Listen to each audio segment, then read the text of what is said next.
Hello viewers, আসসালামু আলাইকুম। Welcome back to Mahira's mamma YouTube channel এবং ফেসবুক পেজ থেকে নতুন আরেকটি ব্লগ নিয়ে আজকে আবার আসলাম।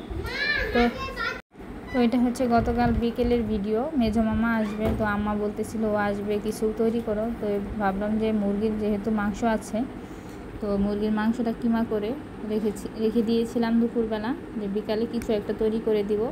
তো যেহেতু মুরগির মাংসের কিমা, এটা দিয়ে চপও তৈরি করলে ভালো লাগে, খুব বেশ ভালো লাগে আপনারা মুড়ির সাথে খেলে, একটু নান রুটির সাথে এই চপটা খেলে। তো আমি আর চপ তৈরি করিনি, যেহেতু কিমা তৈরি করেছি আর ঘরে আটা ময়দাও ছিল।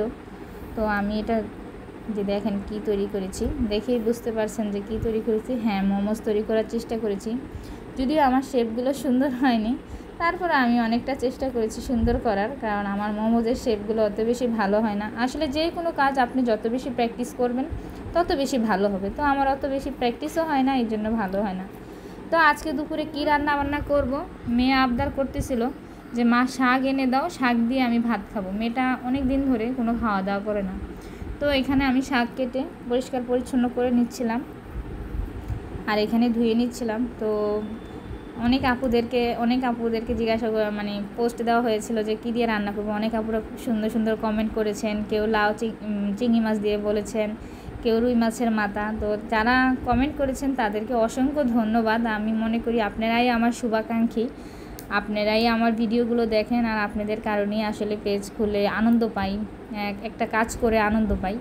তো যেহেতু রুই মাছের মাথা এবং ইলিশ মাছের মাথা কোনোটাই ছিল না, বা রুই মাছও ছিল না, তো আমার কাছে চিংড়ি ছিল, সেই জন্য আমি চিংড়ি দিয়ে রান্না করেছি। আর এটা খেতেও কিন্তু বেশ অনেক মজা হয়েছিল। শাহিরা খুব পছন্দ করে খেয়েছে। তো অ্যাজ ইউজুয়াল আমি যেভাবে সবসময় রান্নাবান্না করি ওইভাবেই করেছি। আমি মশলা কম ইউজ করি, আবার কমও না। হলুদটা আমি তরকারির সাথে বরাবরের মতো সবসময় বেশি খাই। তো এখানে মাছটাকে একটু আগে ভালোভাবে কষিয়ে নিয়ে তারপরে শাকটা দেওয়ার পরে একদম শাকটা কমে গেছে। এইখানে সাফিন দুপুরবেলা ভাগিনা বলতেছিল আম খাবো, কাঁচা আম ছিল। এই আমগুলা আমার ছোটো বোনের স্টুডেন্টের বাসায় থেকে ওকে গিফট করেছিল, খাওয়ার জন্য দেওয়া হয়েছিল। তো ও একটা রেখে দিছে ওর জন্য। তো দুপুরবেলা একটু আব্বা বাসায় ছিল না, ডাক্তারের কাছে গেল, এই জন্য ছাদে উঠলাম যে ছাদের কি অবস্থা। দেখি যে খুবই বেহাল অবস্থা। হাঁসগুলো কিছু খায়নি, কবুতরগুলো হাহাকার করছে খাবারের জন্য। তো ওদেরকে খাবার টাবার দিয়ে নিচে নামলাম, দেখলাম যে আমার মেয়ে এবং ভাগ্নি দুজন একদম নিজে গোসল টোসল করে পরিপাটি হয়েছিল। তো যাক, ওদেরকে দেখে ভালো লাগলো। মাশাল্লাহ, এখন নিজেরাই অনেক কিছু করতে পারে, আমাদের জন্য অনেকটা সুবিধা হয়ে গিয়েছে। আর আমার ভিডিওতে ওরা থাকবে না সেটা তো হতে পারে না।